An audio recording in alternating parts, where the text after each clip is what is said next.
یکم راجع به این تحلیلیه گپ بزنیم. ما توی تحلیل یا روانکاوی، نگاه روانکاوانه، یک همچین فرضیه بنیادینی داریم که یه چیزی داریم به نام ضمیر ناآگاه. این دانشی داره و سازوکاری داره. اونجایی که مثلا مادره میاد میگه من دوست دارم تن بچه‌م لباس سرمه‌ای بپوشونم، سرمه‌ای رو من دوست دارم، بچه‌ای که درکی از سرمه‌ای نداره. من دوست دارم غذای این بچه رو با فلان چیز قاطی کنم بهش بدم، بچه‌ای که درکی از دانش تغذیه نداره، اون یه نوزاد بی سواد ناتوان آسیب پذیره در واقع. آیا من صرفا وقتی وارد همون جمع میشم یا تو سوشال مدیا دنبال کسی میگردم که پروفایلش رو مطالعه میکنم شبیه خودم باشه حتما؟ یا آدمی که مثلا توی شرایط تمثیلی میره توی مهمونی آقایی، قطعاً با ترجیحات ناخودآگاه خودش به خانم ها مینگره. همون جوری که گوشی تو ارتقا میدی، رابطت هم برو ارتقا بده. هیچ راز و رمز غیر قابل فهم، غیر قابل ورودی توش نیست که تو بهش دسترسی نتونی پیدا بکنی.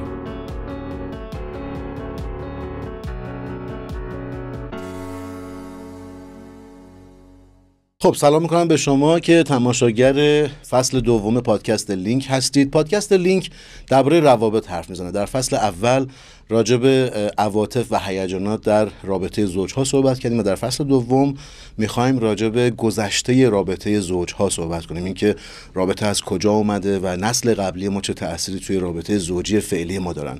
مهمان پادکست امروز ما و قسمت امروز و همینطور فصل دوم ما به طور کلی دکتر مجتبی ارحام صدر هستن، روانپزشک و روانکاو.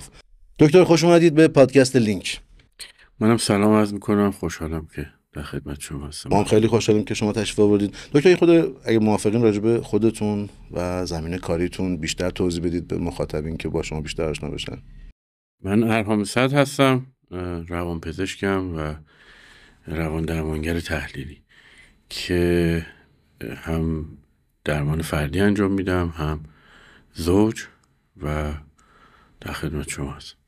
خب خیلی ممنون، خدمت از ماست. دکتر تا جایی که میدونم همونطور که فرمودین شما با زوجها کار میکنید و در واقع از منظر تحلیلی و با رویکرد تحلیلی باشون کار میکنید.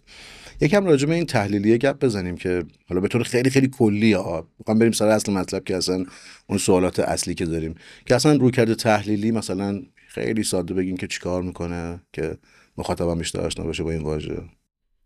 بسیار خوب.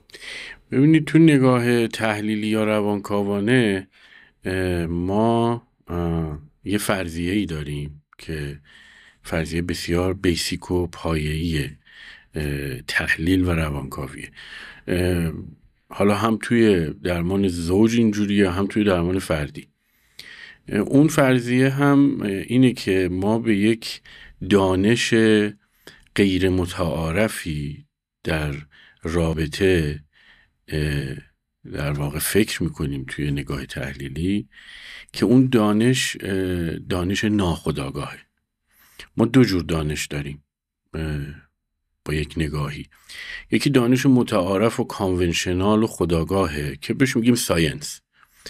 به صورت معمول توی کتاب و دفتر و دانشگاه و آکادمی میشه سراغش رو گرفت.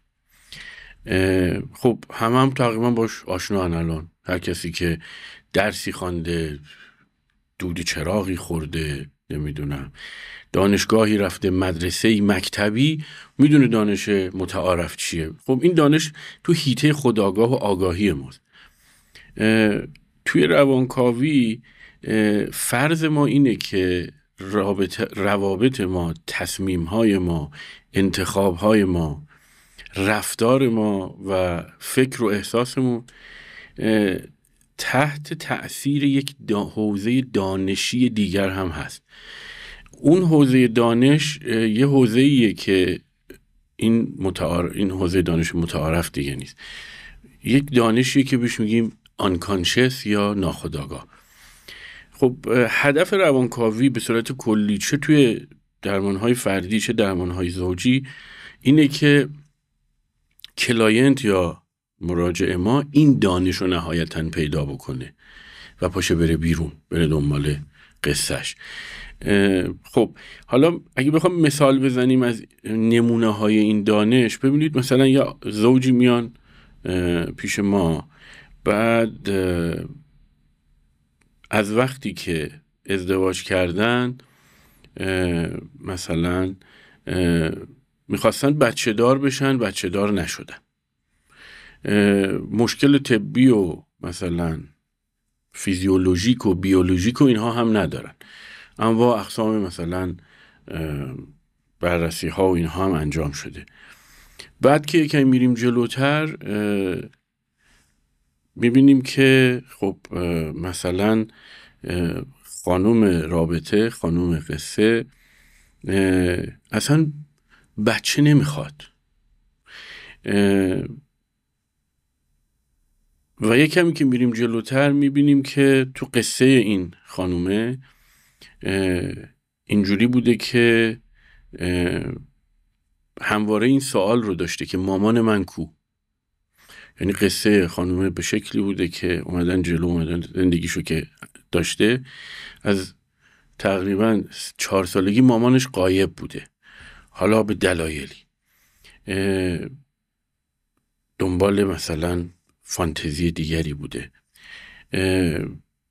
دنبال برادر ناتنی بوده که گمش کرده بوده.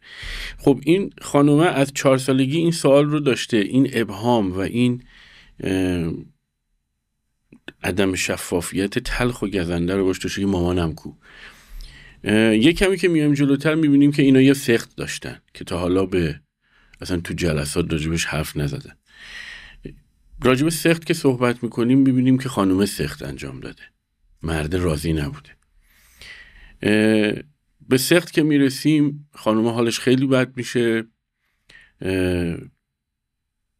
دپرس میشه، گریه میکنه چندین خب رو ماجرای سخت که میمونیم و صحبت میکنیم و قصه روایت میشه، خانومه میگه که ترسیدم و وحشت داشتم از اینکه بارداری رو ادامه بدم که خودم هم مثل مامانم غایب بشم. دقیقاً. خب و بچه رو سخت میکنه. خب ببینید حالا این تقریبا یه مثال واقعی بود که من به خورده تغییرش دادم خصوصیاتشو که بشه اینجا راجبش حرف زد، گمنامی مراجعه حفظ بشه، قصه رو تغییر دادم. بعد خب البته این قصه که تو خیلی از رابطه ها میشه دید شبیهش و خیلی چیز غریبی نیست. حالا ببینید این مسیری که خلاصه من برای شما گفتم به عنوان مثال، این 1.5 سال طول میکشه با هفته 2 جلسه زوج درمانی. این کجا بود توی بین این 2 تا آدم؟ کجا بود درون قصه این خانم؟ توی خودآگاهی این آدم نبود.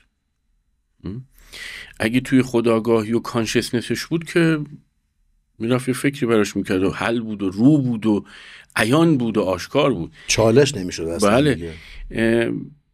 این یه جایی در یک حوزه و حیطه‌ای بود، در یک ساحتی بود که خودآگاهی اون آدم و اون رابطه حتی بهش دسترسی نداشت. خب اون چیزی که ما بهش میگیم دانش ناخودآگاه اینه. خب حالا مثلا این مثال رو بخوام پی بگیرم، بعد از اینکه این اومد بالا و مطرح شد و اون آدم دید اینو، خب جلسه ها آنلاینه خیلی وقتا. این آدمی که میگم مثلا توی جلسه می نشست طوری که دوربین خیلی نمی گرفتش، در واقع خودش رو هم انگار ما باید دنبالش میگشتیم کو. بعد از 2-3 جلسه که این به کلام اومد توی کادر.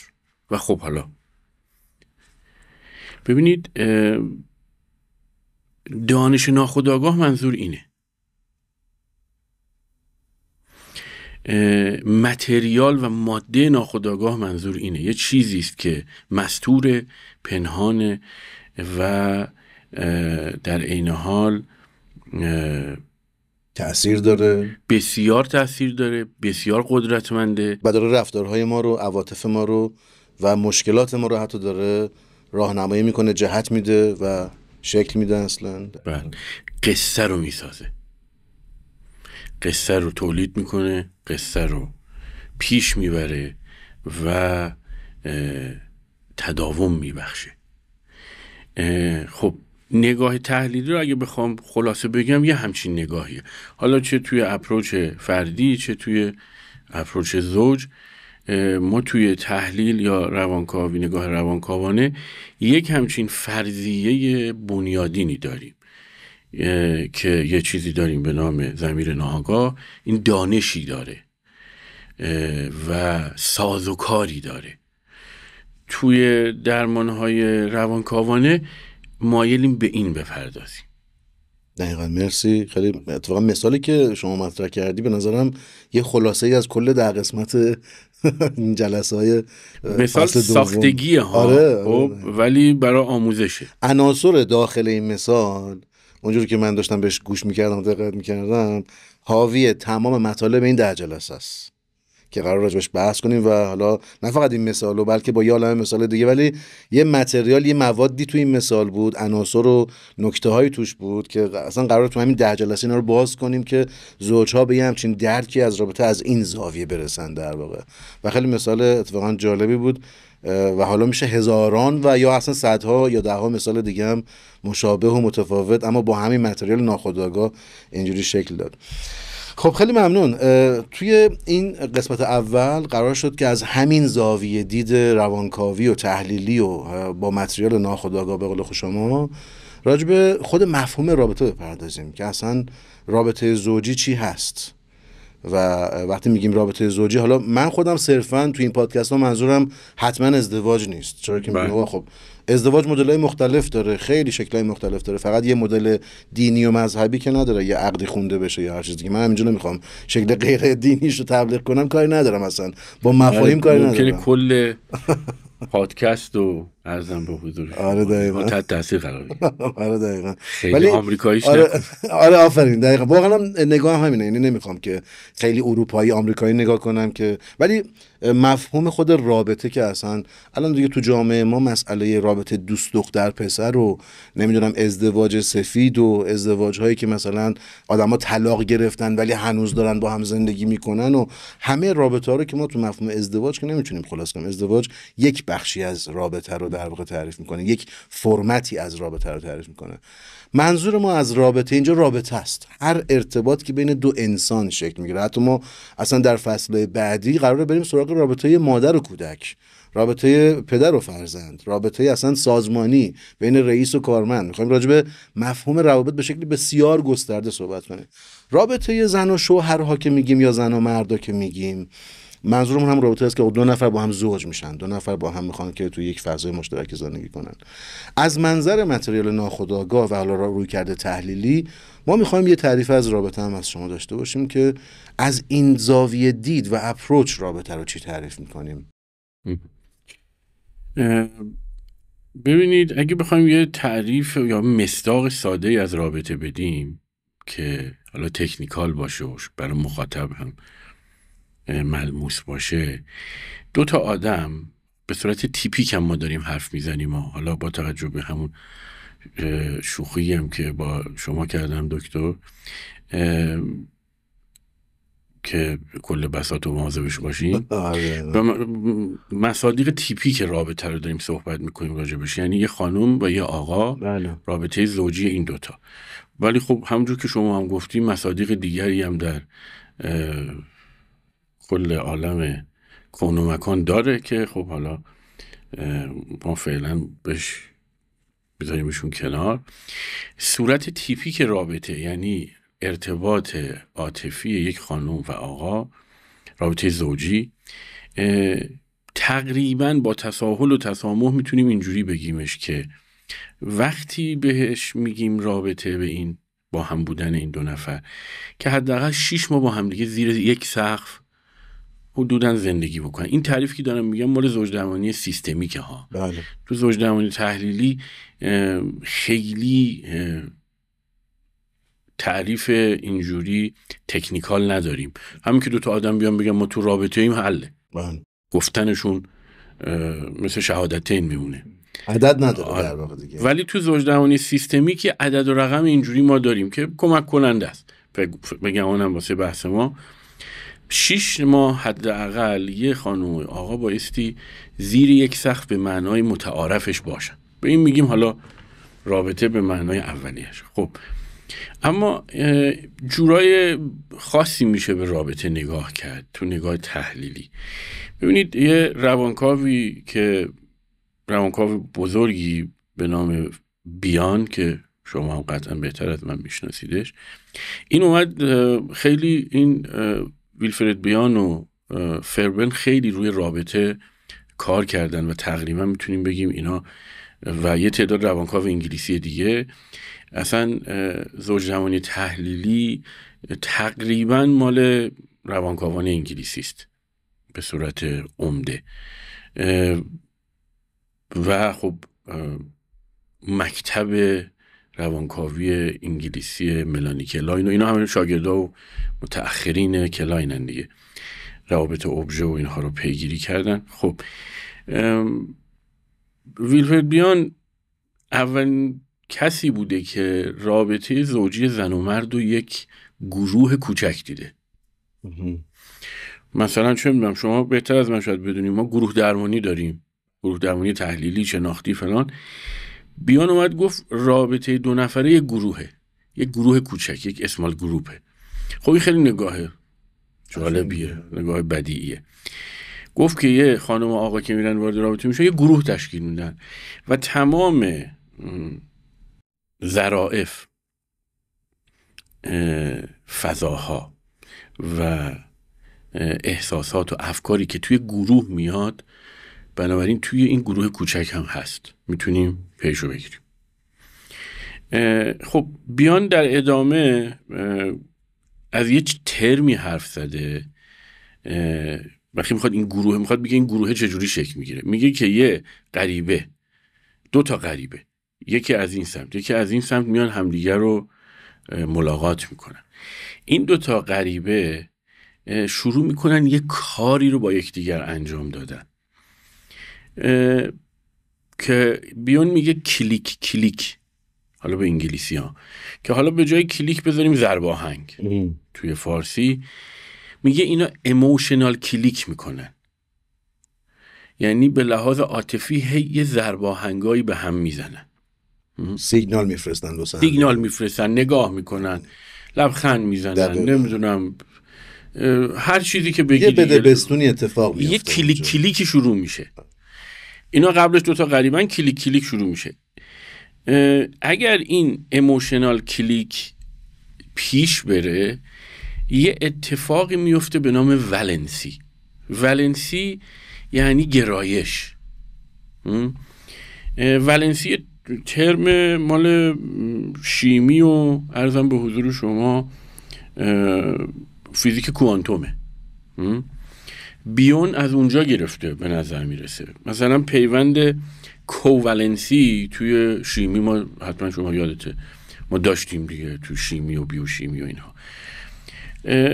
تو کوولنسی وقتی اتفاق میفته بین 2 تا اتم که اینا میان کنار هم، ببین مثل این 2 تا غریبه میان کنار هم و این یه هیبریداسیون مدار آخر داره، این اتمه، این یه هیبریداسیون مدار آخر داره که الکترونا تو این هیبریداسیون مدار آخر دارن کلیک میکنن. اینا میان کنار هم، اگه این کلیکشون به هم بخوره منطبق بشه، فیت بشه، اینا یه کوولنسی اتفاق میفته براشون. خب حالا خیلی قشنگ گفته بیونا، ببینید چقدر واقعا خلاقانه اینو اشته آورده. حالا 2 تا آدم هم 2 تا اتم در نظر بگیرید، 2 تا اتم غریبه استرنجر، اینها میان کنار هم. به جای هیبریداسیون مدار آخر بذار ضمیر ناخودآگاه این آدم، قصه این آدم، عواطفش، احساساتش، اضطرابهاش، اون سمت تمایلاتش، فانتزی های بنیادینش اون سمت هم همینطور. یعنی خانومه اینور، آقای اینور، اینا هیبریداسیونی دارن برای خودشون، مثل اون اتم ها میان کنار هم، شروع میکنن کلیک کلیک یه ضرب آهنگایی میزنن. خب حالا اگر این ضرب آهنگا به درجاتی به صورت اولیه با هم دیگه فیت بشه، جفت و جور بشه، گروه شکل میگیره و اولین پایه های رابطه داره سر و شکل میگیره. حالا امیدواریم کار همینجوری این ایموشنال کلیک جلو بره، اینا بیشتر به هم مچ بشن، رابطه قوی تر میشه، یا نه اینکه خب ممکنه یک ناهماهنگی هایی باشه و رابطه دچار مسئله بشه. حالا به اون که حالتی که دچار مسئله میشه در ادامه خواهیم پرداخت، ولی فعلا میخوایم حالت طبیعی و در واقع معمولش رو در نظر بگیریم. خب این یه نگاهیه درباره رابطه. حالا اینو یا علی گفتیم و آغاز شد، عشق آغاز شد. حالا اینا راه میفتن میرن جلو. در ادامه چه اتفاقاتی داره میفته؟ این یه انسان، خانومه یه انسان، آقاه یه انسان، هر کدومشون قصه دارن. ببینید توی نگاه تحلیلی نریشن، روایت این قصه بسیار بسیار مهمه. یعنی یه قول معروفی از تو روانکاوی زوج جوانی تحلیلی میگیم که وقتی که اون زوج میان پیش ما نمیگیم سلام آقای فلانی، سلام خانم فلانی، میگیم سلام رابطه. خب یعنی ما رابطه رو داریم میبینیم مثلا، با اینکه اون دوتا آدم واقعا در اتاق زوج درمانی هستن، ولی ما رابطه و فرایندهای رابطه رو داریم نگاه. خب حالا رابطه که توی این ولنسی بین اینا داره یواش یواش به شکلی تجمع پیدا میکنه و میاد بالا، این با توجه به قصه این آدم و قصه این آدم و داستان محور بودن ماجرا چی میشه؟ این رابطه این یک پرده‌ایه که یک روایت زنانه با یک روایت مردانه روش داره میفته، این یک پرده سینما. فقط این جلسه سینمایی رابطه یه فیلم توش نیست، بیشتر از یک روایت و یک فیلم یا یک سناریو توشه. حالا میگم چند تا، 3 تاست، اما همه این روایت ها میفته روی این پرده چیه؟ رابطه است. یه زن داریم، یه مرد داریم و یه زوج درمانگر، 3 نفر تو اتاقن. به جلسه زوج درمانی تحلیلی میگیم، حالا با دوباره در نگاه تمثیل و اینها، زوج درمانگرای تحلیلی میگن 3 فیلم با 1 بلیت. 3 تا سناریو تو اتاقه، سناریو خانومه، سناریو آقاه و زوج درمانگر. تراپیست هم یه انسانه، او هم با قصه خودش توی اتاقه. همه اینا یه فضای رابطه‌ای رو آوردن، مثل یه پرده دارن قصه ها رو میندازن روش. میخوایم اون قصه ها رو ببینیم داره چه کار میکنه. قصه خانومه با قصه آقای، قصه آقای با خانومه، اون دوتا با تراپیست و تراپیست با اونو. خب حالا اینا دیگه مسئله تکنیکی جلسه است، خیلی واردش نشیم. برگردیم رو اون خانومه و آقای، اون گرایش و ولنسیه. بله رو رابطه شون. خب ما میخوایم داریم رابطه اینا رو میبینیم روی پرده‌ای، قصه خانومه، قصه آقاه داره پروژکت میشه. ببینید ما اگه اینجا یه پرده‌ای بذاریم بخوایم یه فیلمی نمایش بدیم، یه ویدیو پروژکتور لازم داریم. پروژکشن یا حالا تو فارسی بهش میگیم فرافکنی، یه کمی بار منفی داره. اصلا بعضی از ترجمه فارسی خودش نیاز به ترجمه داره واقعا، مثلا ایمپالسیویتی و تکانشگری، اینا رو بعد کلمه رو فقط یه ترم درس بدی که معنیشون چی هست دقیقاً. و خب البته خب خود این اصطلاحات تو زبان انگلیسی و تو ادبیات روانکاوی هم تاریخچه دارن، شما بهتر از من میدونید دکتر. مثلا پروجکشن اون جایی که فروید بهش پرداخت، مثلا اومد بهش گفت که یه مکانیزم دفاعی سطح پایین. اما در ادامه این بزرگوارانی مثل بیون و فرورن و ارزم به حضورشون کلاین و اینا اومدن در واقع نشان دادن که پروجکشن اصلا یه قسمت مهمی از بودن ماست. مگه میشه یه بچه‌ای شما اصلا از زوج بیان بیرون؟ کلاین اینجوری دید قضیه رو دیگه، ملانی کلاین اومد دید یه مادری اینجاست، یه بچه کوچولویی اینجاست، یه نوزاد شیرخواری اینجاست و این مادر اصلا بایستی ابژه پروجکشن بچه باشه. اصلا بچه رشد نمیکنه، اصلا روانش راه نمیفته، حیاتی پیدا نمیکنه. یعنی باید خودشو بتابونه رو اون بچه و خصوصیات خودشو بتابونه، تمایلاتشو، احساساتش، خشمشو، عشقشو، شرمشو، حسادتشو. مثلا چه جوری اونجایی که مثلا مادره میاد میگه من دوست دارم تن بچه‌م لباس سرمه‌ای بپوشونم، سرمه‌ای رو من دوست دارم، بچه‌ای که درکی از سرمه‌ای نداره، من دوست دارم غذای این بچه رو با فلان چیز قاطی کنم بهش بدم، بچه‌ای که درکی از دانش تغذیه نداره، اون یه نوزاد بی سواد ناتوان آسیب پذیر در واقع، میاد تمایلات، سلیقه‌ها، علاقه‌ها، حتی اون اکسسوری کوچولو هست مثلا پستونکشو تزیین میکنه به فلان چیز، همه اینا سلیقه‌های مادره. سلیقه‌های مادر همه اون چیزایی است که این داره سعی میکنه بتابونه روی این بچه، بگه چون من اینا دوست دارم، من اینا رو دوست دارم، پس طبیعتا تو هم اینا رو دوست داری. این میشه همون تابوندن. چون ممکنه یه خورده گفتم ساده سازی کنیم. آره بسیار ممنونم از شما. این تاباندن واقعا کمک کننده بود که گفتی، راهگشای. خب اون وقت بچه هم باید بتونه بتابانه، پروژکت کنه، بندازه رو پرده مامان. خب و این میشه رابطه ها. بله دقیقا. اصلا این رابطه است. الان من و شما که اینجا نشستیم کلی چیز داریم رو هم دیگه پروژکت میکنیم و چه ایرادی داره؟ حالا در ادامه راجع به پروژکشن پخته و ناپخته حرف میزنیم. خب حالا این توضیحی که شما دادی دلم نمیاد ازش بگذرم، همین جای چیزی بهش اضافه کنیم برای مفهوم تاباندن و پروژکشن تو رابطه کمک کننده است. این هدف اون مادره ناخودآگاه از این که یه چیزایی رو بچهش پروژکت میکنه چیه؟ اینه که بچه همونی بشه که اون میخواد. ناخودآگاه ها. ناخودآگاه بله. ناخودآگاه. بچه نوزاد اون هم پروژکت میکنه روی مادرش. میل زیر این پروژکشن، هدف نهایی ناخودآگاه این پروژکشن تو بچه چیه؟ اینی که مامان رو همون جوری بکنه که خودش میخواد، تو همون مسیری ببره که خودش میخواد.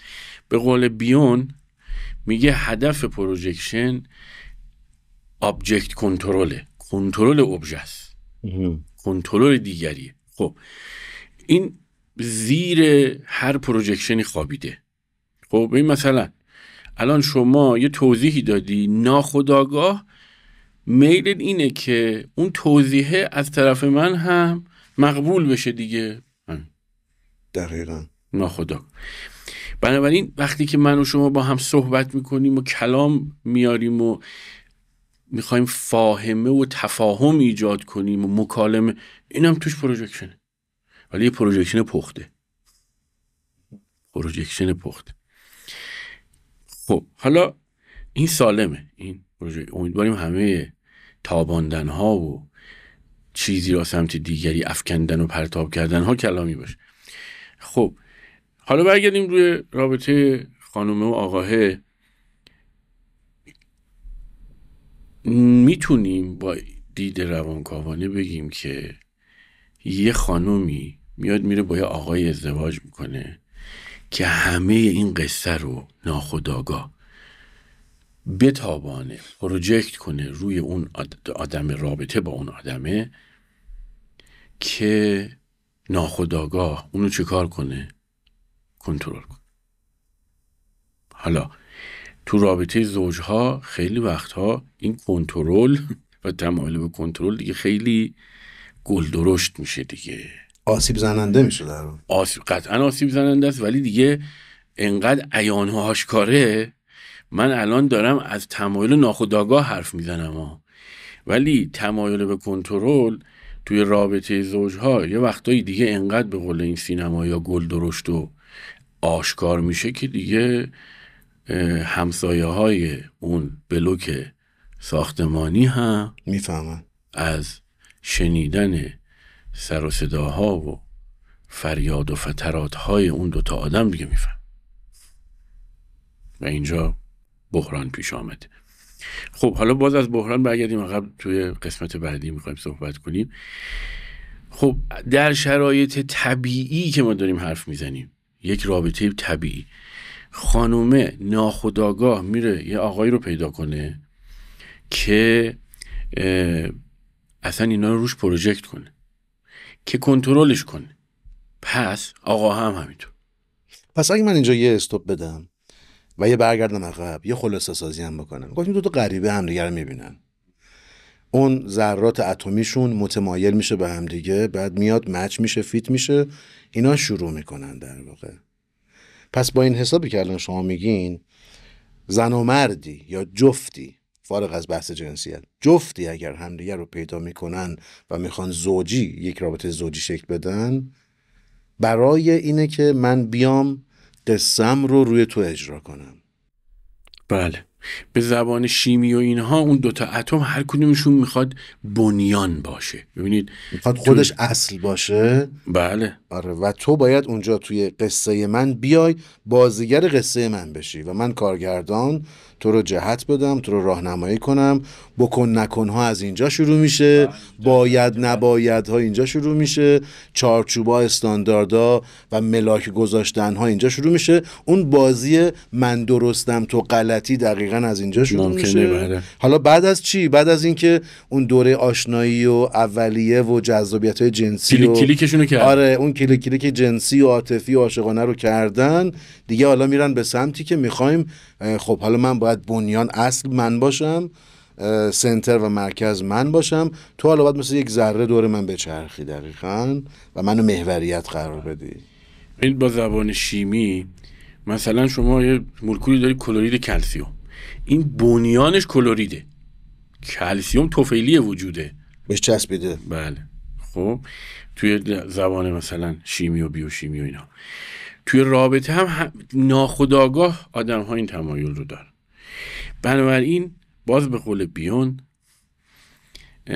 اصلا رابطه یک تلاش نارسیسیستیکه در ذات خودش، یه تلاش خودشیفته واره. ببین من وقتی که قرار باشه همسرم، پارتنرم رو کنترل بکنم با فانتزی خودم، با فانتزی های بنیادینو، با اضطراب‌های پایه خودم، با وحشت‌های پایه خودم، با قصه خودم، این خود به خود توش خودشیفتگیه. نگاه کنید، این خودشیفتگی ذاتی رابطه است. من وقتی میخوام دیگری رو با قصه خودم تحت تاثیر قرار بدم، خود به خود این خودشیفته واره، نارسیسیستیکه. ببینید تأکید من اینه که عنایت بکنیم که اصلا ذاتش اینه ها، این ذات ممکنه تشدید بشه، این خودشیفتگی ذاتی تشدید بشه، خدایی نکرده، و ازش یک خودشیفتگی بدقیمی تو رابطه در بیاد و ناسالم. بسیار. اسپانسر این قسمت از برنامه پادکست لینک دستیار هوش مصنوعی داناوان هست. این روزا بحث استفاده از هوش مصنوعی در زندگی ما آدم ها و مشاغل ما آدم ها خیلی خیلی بحث داغی شده و خیلی فراگیر شده و تقریبا میبینیم که همه رسانه ها، همه جمع و گروه ها در مورد این موضوع دارن حرف میزنن. هوش مصنوعی از یه جای به بعد به نظر میرسه که در زندگی همه ما نقش بسیار بسیار جدی رو قراره طی کنه. وقتی که میگیم دستیار منظور ما چی هست؟ دستیار معمولا کسیه که در کنار ما کار میکنه، رشته و شغل شما رو میشناسه، از برنامه‌های شما مطلعه، میتونه به شما پیشنهاداتی بده، برنامه کاری شما رو زمانبندی میکنه، حتی بعضی وقتا به جای شما کارهایی رو انجام میده، به جای شما با مراجعین شما، با مشتریای شما طرف میشه، جواب اونا رو میده، نیازهای اونا رو برآورده میکنه، به جای شما اونها رو راهنمایی میکنه و حتی شاید بتونیم بگیم که بعضی وقتا خیلی بهتر از شما بعضی از کارهای شما رو انجام میده. دستیار خوب همچین معنی میده. دستیار هوش مصنوعی داناوان هم دقیقاً قراره همین کارو بکنه. اون میتونه تو هر زمینه‌ای که برای خودتون کسب و کار دارید و تو هر زمینه حرفه‌ای که مشغول به کاری هستید، میتونه با شناختی که از شما کسب میکنه، از طریق تعاملی که شما با اون دستیار هوش مصنوعی میکنید، از طریق سوال جوابایی که شما از اون میکنید، از طریق موضوعاتی که شما به اون دستور عمل میدید و ازش میخواید که در مورد اون موضوع تحقیق بکنه و برای شما مطالبی رو جمع بکنه و برای شما دانشی رو تهیه بکنه و فراهم بکنه، میتونه شما رو بشناسه، میتونه برنامه‌های شغلی شما رو بفهمه و میتونید با دستور عمل‌های ریز و درشتی که بهش میدید و با جهتی که بهش میدید و خواسته هایی که ازش دارید میتونین کمک کنین که به جای شما فکر بکنه، به جای شما حرف بزنه، به جای شما زمان بندی کنه، به جای شما به مراجعین شما، به مشتری شما پاسخگو باشه و نیازهای اونا رو برآورده کنه. فکر می‌کنم دیگه وقتش رسیده که هممون تو هر شغلی که هستیم یه همچین دستیار خوب و حرفه‌ای رو با یه آموزش کوچیک و ساده از طریق تعاملی که با کامپیوترامون، لپتاپمون، موبایلمون باشون می‌کنیم، میتونیم یه همچین دستیار خوبی رو برای خودمون فراهم کنیم که بسازیم در زمان‌هایی که احتیاج به کمک داریم، در دسترس نیستیم یا مشغله کاریمون خیلی زیاده و نیاز داریم که یه نفر کنارمون باشه و به ما کمک بکنه که این سری کارا رو پیش ببریم. یه همچین دستیار هوش مصنوعی قطعاً توی همچین موقعیتی به درد شما خواهد خورد. هوش مصنوعی داناوان میتونه همه این خدمات که گفتم رو به شماها بده. به همین جهت اگر قصد دارید از هوش مصنوعی داناوان در جهت رونق کسب و کارتون استفاده بکنید، میتونید با مراجعه به سایت داناوان و پنل کسب و کار با استفاده از کد تخفیفی که همکاران من اینجا براتون زیرنویس میکنن از 20% تخفیف استفاده کنید و بهره مند بشید. ناسالم و اگریسیو و تهاجمی و چه اونجاست که آدم ها سر صداشون بلند میشه و پرابلم پیش میاد و بحران پیش میاد و اینها. امیدواریم بیان زوج درمانی، برن پیش آدمی ازش کمک بگیرن، یا نه خدای نکرده یه سمت دیگه ای برن و خودشون آسیب ببینن، دیگری رو هم آسیب بزن. فعلا ما داریم توی بیسیک حرف میزنیم و ماهیت اصلی و اساسی رابطه. ماهیت اصلی و اساسی رابطه در بنیادهای خودش خودشیفته واره. به این علت که ما میخوایم ناخودآگاه یک پرده‌ای داشته باشیم که قصه‌مون رو با همه موادش بندازیم روش، بتابانیم روش. چرا بتابونیم؟ تا آروم شیم، کنترلش کنیم، آروم شیم. خب حالا اینا همشون باز دوباره با همون فرض بنیادین دانش ناخودآگاه ها. ممکنه یه آدمی بگه آقا من حوصله دانش ناخودآگاه رو ندارم، اینا همش الکی ها، کاری باش نداریم. اینا تو همون زمین بازی ما داریم حرکت میکنیم. خب این یه دورنمای کلی بود از اینکه یه خانومی و یه آقایی که همدیگه رو میبینن به همدیگه میگن I love you، چه جوری با چه در واقع جزئیاتی آروم آروم به همدیگه نزدیک میشن، جلو میرن و چه کار دارن با هم. حالا این دوتا شروع میکنن ادامه دادن و این تاباندن قصه روی پرده رابطه هم ادامه داره دیگه. خانومه پروژکت میکنه، آقای پروژکت میکنه، این اکران میکنه، اون اکران میکنه و دیگه صبح تا شب این زوج همیناست دیگه.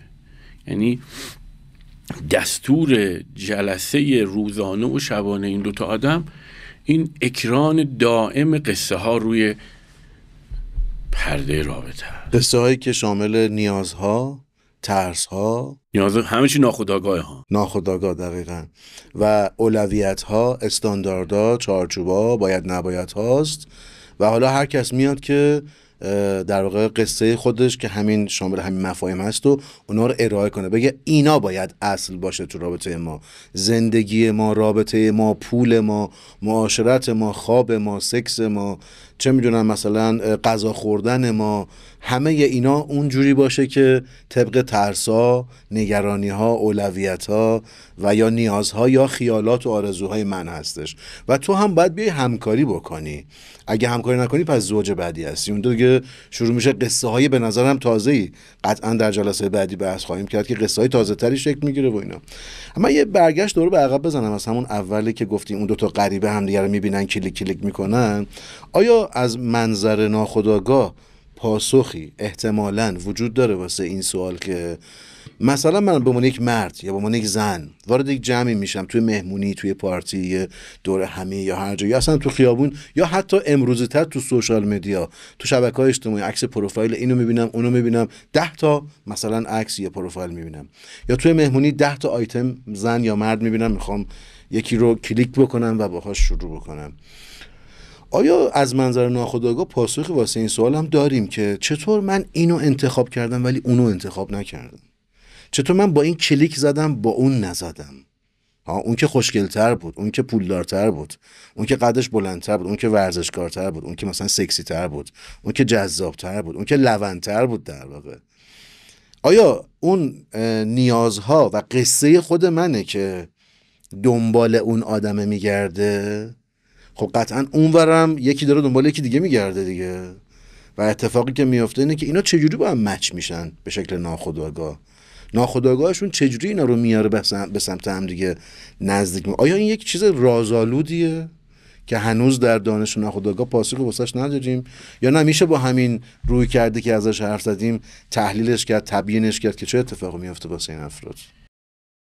خب ببینید، اگه درست متوجه شده باشم منظور شما رو آقای دکتر، داری راجع به آبجکت چویس صحبت میکنی، انتخاب ابژه. خب این بله، این چیز انتیتی گردن کلفتی است در قصه رابطه و هست، و همونطوری هم که شما باز اشاره کردی ناخودآگاهه. انتخاب ابژه، انتخاب شغل، انتخاب محل زندگی، رشته تحصیلی، چه و چه و چه، همه اینها فرض ما اینه که ریشه های خیلی محکمی در ضمیر ناآگاه ما داره. به همین خاطره که حالا حتما مخاطبای ما هم میتونن به نظرم همراهی بکنن توی این جاها. ببینید مثلا آدم ها میبینن که فلانی آقای ایکس توی فامیل این یه بار ازدواج کرده، از همسرش جدا شد، برای بار دوم ازدواج کرده، باز دوباره از همسرش جدا شده، برای بار سوم حالا ازدواج کرده، داره با یه خانمی زندگی میکنه. معمولا اطراف یک همچین تجربه انسانی یه پچ‌های اینجوری است که این آقای ایکس که عین زن سابقشو گرفت، که چی شد اون بنده خدا اولیه رو مثلا طلاق داد، ازش جدا شد. اصلا گاهی حتی بعضی وقتا قیافه دومی کاملا شبیه اولیه و حتی سومی خصوصیات بسیار غالب شبیه با همون اولی در واقع داره. این تکرار یا رپتیشن که چیز بسیار مهمیه تو روانکاوی، خب همجوری اتفاق میفته. ما خود آدم ها، ببینید همه ما اگه اندکی درون نگرانه به خودمون بیاندیشیم متوجه تکرارهای خودمون میشیم. این الگوهای تکراری در واقع همون تکرار الگوی انتخاب ابژه است. خب بله، ما مطابق یک پیش‌فرض‌های روانشناختی آدم انتخاب میکنیم، شغل انتخاب میکنیم، همکار انتخاب میکنیم، رشته تحصیلی رو برمیداریم و توی این مثال شما خب بله، یه آدمی که مثلا توی شرایط تمثیلی میره توی مهمونی آقایی، قطعاً با ترجیحات ناخودآگاه خودش به خانم ها می نگره. یه خانمی هم که اونور مهمونیه همینطور، اون هم یک انسانی است، یک سوژه است، سوژه ناخودآگاهی است که تمایلاتش به جنس مخالف تخته‌بند ضمیر ناآگاه خودشه و قصه ای که اونو تولید کرده. بله اینجوریه. و اینکه اساسا توی این انتخاب ها ما بیشتر به نظر شما دنبال شباهت ها میگردیم یا شباهت ها خیلی اصالتی در انتخاب ما ندارن؟ یعنی اینکه آیا من صرفا وقتی وارد همون جمع میشم یا تو سوشال مدیا دنبال کسی میگردم که پروفایلش رو مطالعه میکنم شبیه خودم باشه حتما؟ از نظر تحصیلی، کاری، آیا ما از نظر ناخودآگاه و خودآگاه صرفا مشابه به خودمون رو بیشتر ترجیح میدیم؟ یا بعضی وقتا هم خب میبینیم که طرف دنبال یه چیز خیلی مکمل و متفاوتی میگرده، مثلا خودش آدم بیزبونیه، خیلی سرزبون نداره، دنبال یه آدمی میگرده که خیلی پررو و با اعتماد به نفس و خیلی سرزبون دور و حاضر جواب مثلا. و بعد البته که بعدا میبینیم که همین این خودش تو رابطه زوجی مشکلی میشه که این نمیذاره من حرف بزنم، این نمیذاره حق منو میخوره، این فلان میکنه، ولی حالا خودش انتخابش کرده، اینو از اول دیده. آیا شباهت ها و تفاوت ها تو همین قصه‌ای که ازش حرف زدیم با عناصری که اون قصه داشت اصالت یا اولویتی دارن، یا ما فارغ از شباهت ها و تفاوت ها کسی رو با اون غریبه کلیک کلیک میکنیم و میریم جلو؟ سوال خوبیه. ببینید ماجرا پیچیده تر از این هاست که ما صرفاً بر اساس شباهت و تفاوت بریم جلو. ما میخوایم بریم یک چیزی رو تکرار کنیم. این خیلی الان لازمه که نظرم بازتر بشه. بله حتما میگم خدمت. ببینید حالا توی این تکرار ممکنه شباهت بیاد، ممکنه تفاوت بیاد، ممکنه له بیاد، ممکنه علیه بیاد، ممکنه تصویر آینه‌ای بیاد، ممکنه تصویر واقعی بیاد، ممکنه معکوس باشه، ممکنه مستقیم باشه. اینا خیلی مهم نیست، تکرار مهم. خب حالا آبجکت چویس یا انتخاب ابژه که تکراری خواهد بود یعنی چی؟ چجوری اتفاق میفته؟ ببینید همه ما یه فانتزی بنیادین داریم. فانتزی بنیادین اگه بخوام سادش بکنم یک آرزومندی باستانی خیلی قدیمیه ها، مال 2-3 سال اول تولده، بسیار آرکائیک و باستانیه، عین یک دفینه است، عین یک مثلا اثر تاریخی مدفون شده است، بنای تاریخی داره. دقیقا. خب ما یک آرزومندی باستانی خیلی قوی داریم که خیلی در سالهای دور سوژه، در واقع تاریخ سوژه شکل گرفته و دفن شده توی ضمیر ناخودآگاه. چرا دفن میشه؟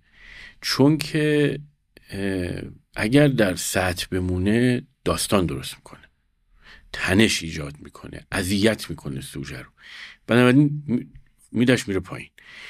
حالا این فانتزی بنیادینه که ما رو به صورت مثل یک ناخدا کشتی این غریبه رو توی دریای آدم ها و انتخاب ها و ابژه ها هدایت میکنه تا برسه به یه ابژه خاص، معشوق خاص، دلبری، یاری، نگاری، معشوقی، که خب ببینه آها این اونیه که توی فانتزی بنیادین من میشه باشه چیزی رو تکرار کرد. اگه سادهش کنم اجازه بدین میگم که حس میکنم که با این میتونم این آرزوها رو برآورده کنم. دقیقا. این یک خیاله ها. بله خیاله، هنوز تست نشد، آزمون خطا نشد. آرزومندیه. خب این یک آرزومندی خامه ها. امیدواریم توی رابطه اون دوتا آدم با این کلیک ها و پروژکشن های پخته اینو بپزنش. و یعنی در ذات خودش این خیلی رؤیا بافی خامیه برای هر آدمی. چی فکر میکردیم و چی شده ها. دقیقاً. خب این شکلیه.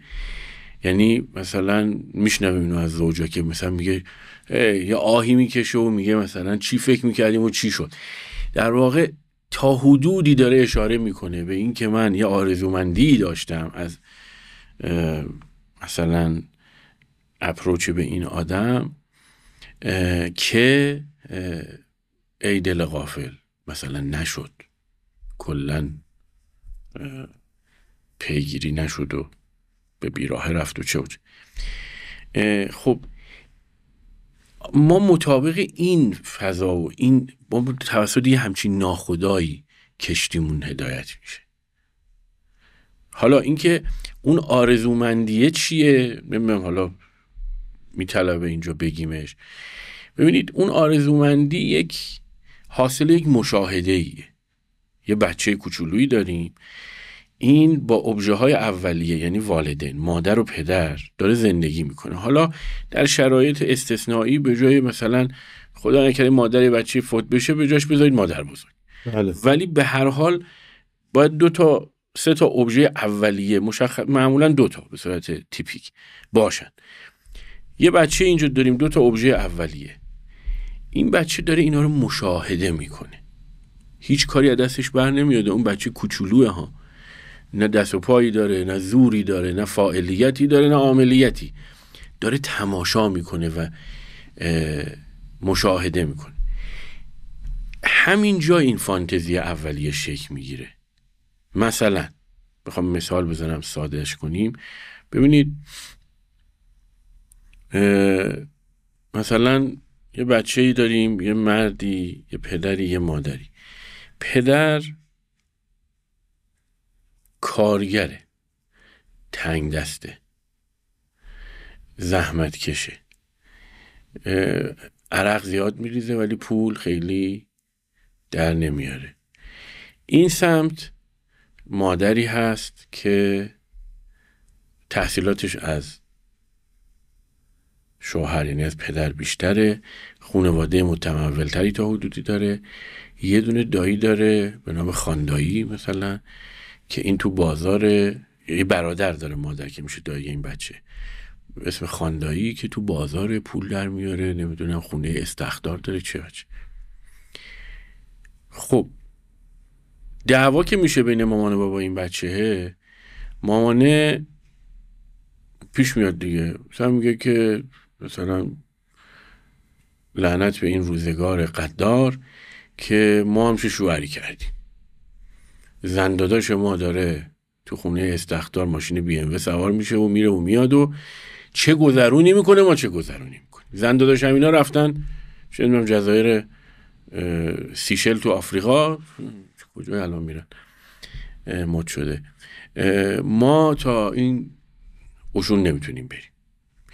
ببینید بچه داره اینا رو تماشا میکنه، میبینه و میشنوه و میفهمه، یه بچه کوچولو. خب این آرزو میکنه ای کاش پدر من مرد قوی تری بود، پولدارتر بود، باهوشتر بود، کامپیتنت تر بود، پوتنت تر بود، قوی تر، توانمندتر و با صلاحیت تر. خب حالا این آرزو این قصه مامان و بابا ادامه پیدا میکنه، این بچه هم باش بزرگ میشه، این دینامیک بین این 2 زن و مرد همینجوری ادامه داره تا بیان بالا. بچه هم بزرگ میشه، حالا شده 25 سالش. ببینید مامانش میاد بهش میگه که مثلا میخوام عروسدار بشم. خب میگه نه حالا زوده. چرا میگه زوده؟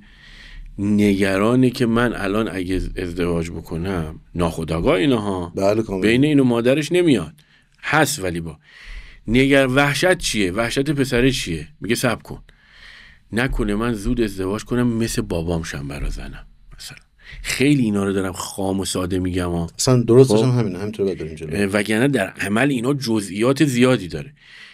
خب میشه 30 سالش، مامانش دوباره میاد میگه که مثلا حالا مامانه رو اصلا ول کن، خودش که آدمه هی میخواد ازدواج کنه، نمیشه، میره جلو، نکنه مثل بابام شم، نکنه با یه کسی تو ازدواج خار و خفیف برادر زنم شم. خب حالا بالاخره تو 35 سالگی این آقای میره ازدواج میخواد بکنه، میره تک دختر میگیره. آفرین. رقبا رو تک فرزند و تک دختر میگیره که با هیچ مردی مقایسه نشه، برادر زن نداشته باشه دیگه. ببینید میره یه خانواده‌ای رو پیدا میکنه، خب که یه بچه دارن، یه دختر، تک فرزند تک دختر. بله. خب عزیز دردونه رو میگیره میبره. این چجوری انتخاب ابژه کرد؟ بر اساس فانتزی بنیادین خودش. بازم تاکید میکنم و اینو سادهش کردم و ماجرا قصه واقعی آدم ها خیلی جزئیاتی بیشتری داره، خیلی شلوغ‌تره. این میره اینجوری ازدواج میکنه. یا مثلا دوست دخترایی که داره ناخودآگاه برادر نباید داشته باشن مثلا، یا بابای خیلی پولدار نداشته باشن. مثلا ازدواج که میاد بره بکنه، تک فرزند تک دختری میگه باهاشون کارمند ساده مثلا. در ادامه وحشت قدیمی به جان من نیفته. دقیقا. منظور ما از اون فانتزی اولیه، از اون آرزومندی اولیه، یه همچین چیزی. اون آرزویی که در واقع بخشی از قصه اون آدم است برای شروع یک رابطه، این قصه و این آرزوها، ترسها، ترجیحات، اولویتها و استانداردها در انتخاب یار، دلبر یا هر چیزی، شغل، تحصیل، دقیقا همه اینا به قول شما انعکاس گفتگوهای پدر مادر و تعاملات پدر مادر این بچه هست. قصه اولی این بچه، این آدم بزرگی که یه روزی بچه بوده، جلوی چشمش داستانای اتفاق افتاده، زد و خوردایی شده، گفتگوهایی شده، بگو مگوهایی شده، مشاجراتی شده و حوادثی اتفاق افتاده، تعاملاتی با فامیل، با حالا خود پدر مادر با هم دیگه، پدر مادر با فامیل، با حلقه اطراف شکل دادن که همه اینا این بچه همینجوری به شکل منفعلانه گوش میکرده، نگاه میکرده و تحلیل میکرده برای خودش. ادراک حاصل می‌کنه. دقیقاً یه ادراک، یه دریافتی داشته از همه اینا و اینا آروم آروم شاکله قصه این بچه داره شکل میده که من بزرگ شم دنبال کی باید بگردم، بدونه که هیچ اطلاعی ازش داشته باشه. اون دانش ناخودآگاه که گفتیم دقیقاً همینجاست که خودش نمیدونه دنبال کی بگردم، دنبال کی نگردم، کجا برم کجا نرم، چجوری فیلتر میکنه آدم. بله. پس اینجا که من توی یک سوشال مدیایی، توی یک پارتی مهمونی یک کسی رو میبینم، یه گپی میزنم، اول از یه قیافه‌ای خوشم بیاد که حالا ممکنه جذابیت جنسی اولیه باشه یا هر چیزی، ظاهرش، رنگ پوستش، رنگ موش، لباسش، آره که من مطمئنم در همون انتخاب و نگاه اولی که همون به اسم فرست لوکی که معروفه، تو همون نگاه اولم من مردی یا زنی رو میبینم که یا چشمش یا دماغش یا کلش یا موهاش یا نوع لباس پوشیدنش یا لاغری چاقی سایز بدنش یا اصلا صداش یه عنصر یا عناصری وجود داره که یا شبیه بابامه یا شبیه مامانمه. یعنی یه چیزی رو از گذشته واسه من بازم ناخودآگاه تداعی میکنه که من جذب اولیه اونجا واسه من اتفاق میفته. من میگم که احتمالاً اتمای من با اتمای این سازگارترن و نزدیک میشن. حالا اون یا منو پس میزنه، من هیچ چیزی با گذشته قصه اون ندارم، منو پس میزنه، من میگم خب خورد تو پرم و نشد و حالا بریم ولنسی اتفاق نمیفته. دقیقاً. یا پس میخورم، میام عقب، میرم که دیگر انتخاب میکنم، یا اگر اتفاق بیفته میرم جلو، حالا شروع میکنم کلیک کردن باهاش. هرچی میرم جلوتر میبینم که آره ما چقدر قصه هامون به همدیگه شبیه تره. من میتونم به قول شما دارم همه اون چیزایی که گفتیم رو توی 2-3 خط میخوام سعی کنم خلاصش کنم که حالا من میام اینجا میتونم رویاهای خودم، ترسهای خودم، اولویتهای خودم و چارچوبامو با این آدمه به شکلی که من مرکزیت داشته باشم و این حول و حوش من بچرخه و اون قصه هایی که من میخوام رو در واقع رعایت و برآورده بکنه و ارضا بکنه. اینجاست که به زعم ما از این روی کردی که امروز نگاه کردیم یک رابطه ای شکل میگیره. و این رابطه حالا بره جلو و سناریوی خودش رو داشته باشه و قصه تکمیلی خودش رو داشته باشه. پس اینم از مفهوم رابطه از نگاه اصطلاحا متریال ناخودآگاه و قصه هایی که آدم ها میسازن، نگاه روانکاوانه. خب نکته آخری هست واسه این بحث؟ تقریبا همه چیزو گفتیم، شما هم لطف کردین تکمیلش کردین. اگه بخوام یه چیز پایان بندی بگم برای رابطه، ببینید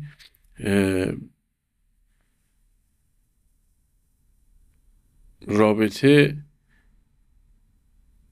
خودش هم یه سیمتومه برای ما. سیمتوم رو باید باز کنیم اینجا، چون مخاطبین ما در واقع لزوما روانکاوا یا روانشناسان نیستن. طبعا. ببینید منظور من از سیمتوم اینه که ابژه است. منظور حالا از ابژه چیه؟ ببینید من مثال میزنم، مثال طبی میزنم. حالا ما چون اصلش ما طبیبیم بالاخره برمیگردیم به روزگار وصل خیش. ببینید مثلا 200 سال پیش یه آدمی تب میکرده، 300 سال پیش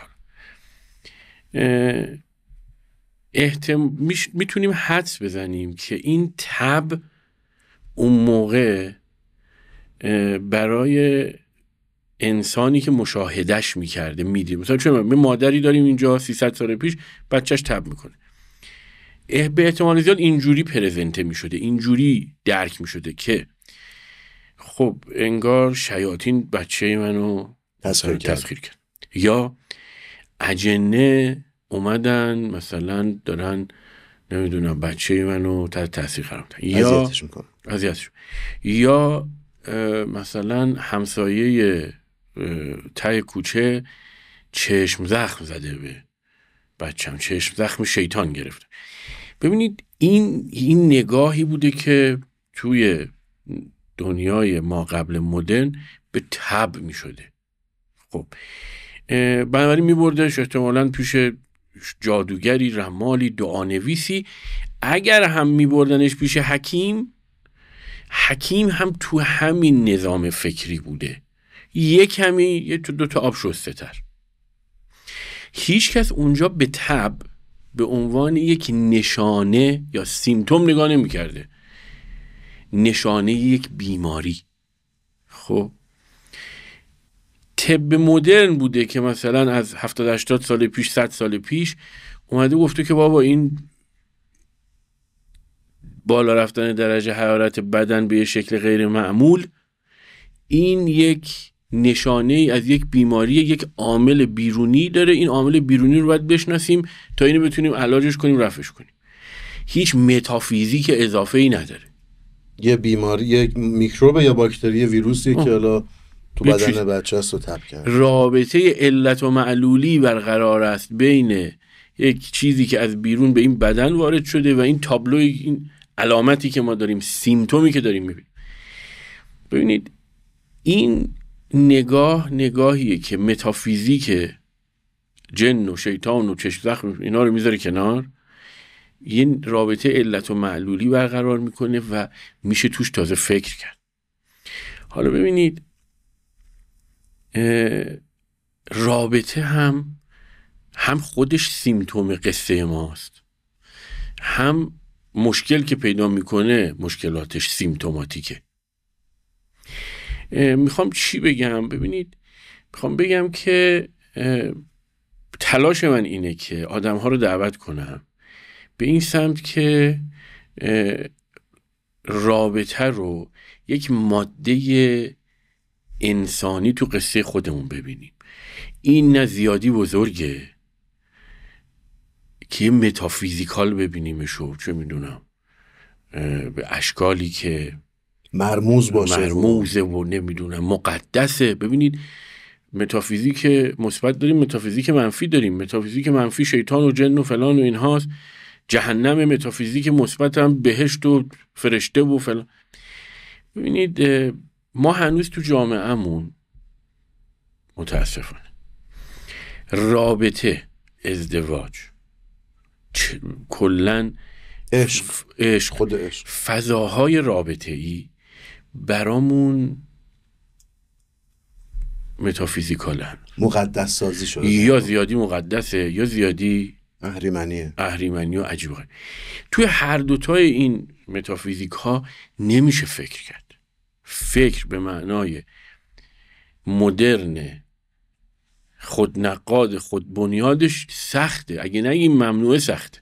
مثلا همین که شما فرمودین میخواستم لابلای بس همین اشاره بکنم اصلا که آقا وقتی من به عنوان زن یا شوهر به رابطم نگاه میکنم، یا انقدر این رابطه رو آرمانی سازی کردم، انقدر ایدئال گرایانه بهش فکر کردم و انتظارات گنده‌ای دارم که به قول شما فراتر از یک رابطه زمینی واقعیه، یا اومدم انقدر قضاوت‌های اخلاقی میکنم، این مرد عوضیه، این مرد زنبازه، این مرد خائن لذت طلبه، این زن هوسبازه، این زن نمیدونم بچه ننه است، انواع اقسام قضاوتایی که خیلی اشاره تمیز و دقیقی شما کردی که نمیذاره من درست فکر کنم. این فکر کردنه به نظر نمیشه من سراغش. این فکر کردنه خیلی عبارت دقیق و موشکافانه و به درد بخوری بود که وقتی که تو خیلی مقدس سازی میکنی، آرمانی سازی میکنی، پدر رو، مادر رو، زن رو، شوهر رو، بچه رو، هر کسی رو، یا از اون ور میای خیلی قضاوت‌های اخلاقی شدیدی میکنی که این مرده اینطوریه، این زنه اینطوریه، خبیث فلانه، نمیذاره تو فکر کنی درست به قضیه که اصلا رابطه تو یه متریال واقعی واقع بینانه باید بهش نگاه کنی که بتونی واسش راه حل پیدا کنی، حل مسئله کنی، از توش عبور کنی و رشد کنی. ولی وقتی که مقدس سازی یا اهریمنیش میکنی، خب و قضاوت‌های منفی یا خیلی اغراق شده میکنی، طبیعتا راه به جایی نداریم. ببینید من فکر میکنم هدف این تلاش شما و همکارانتون برای اینکه مسائل سلامت روان رو بیایید آموزش عمومی بدید، در نهایت اینه که آدم‌ها، یعنی جامعه، افکار عمومی، دانششون بره بالا. همینطور هم هست.